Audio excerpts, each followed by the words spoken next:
Yield obligasi korporasi biasanya mengikuti perkembangan dari yield SBN sendiri. Mhm. Sekarang SBN kita cukup baik di bawah 7%, tapi memang kalau kita lihat perlu waktu untuk menguji bagaimana yield korporasi ini bisa terus mengecil. Terutama memang kalau Mmm. kita lihat sekarang ini dari sisi industri, banyak sekali industri yang terdampak baik langsung maupun tidak langsung dari COVID ini ya, dari krisis kesehatan ini. Inilah akhirnya membuat investor cukup hati-hati melihat pasar korporasi kita, karena memang apalagi ada beberapa emiten kemarin baik itu malah BUMN maupun korporasi yang gagal bayar, default, itu membuat catatan yang kurang baik sebetulnya pasar kita. Ditunjang lagi dengan memang dengan daya beli masyarakat yang rendah, banyak industri yang terdampak langsung. Untuk itu mereka investor ini memang akhirnya jauh banyak memilih instrumen yang aman dan nyaman. Akhirnya memang pertumbuhan SBN kita jauh lebih cepat dibanding corporate bond kita. Terutama corporate bond yang agak riski ya, beberapa industri yang cukup riski terhadap krisis ini.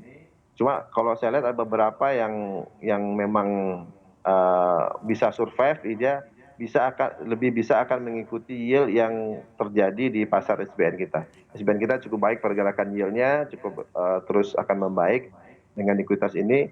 Cuma memang perlu banyak pilihan lah kepada investor untuk melihat industri-industri di korporasi yang bisa memberi, selain memberi return atau yield yang baik, memiliki tingkat risiko yang lebih rendah. Dalam arti mereka akan pasti mengamati historical juga di sini dari masing-masing industri maupun emiten itu sendiri. Jadi untuk emiten baru saya rasa memang masih punya kendala cukup banyak, terutama untuk membangun kepercayaan, karena di pasar obligasi ini trust adalah sesuatu jantung dari segalanya di sini.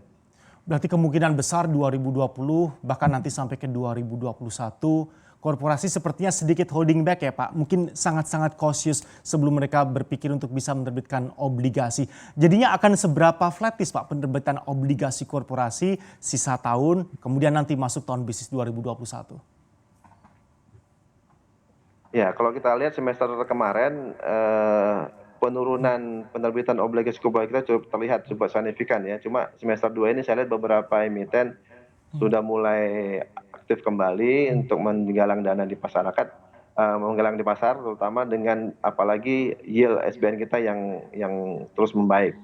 Tapi memang akhirnya terjadi seleksi di pasar sendiri, investor sangat memilah-milah bagaimana mereka bisa memperkecil risiko untuk membeli obligasi korporasi yang agak lebih aman bagi mereka, terutama yang mungkin tidak terdampak langsung dan proses pemulihannya lebih cepat terhadap karena gangguan dari COVID ini sendiri.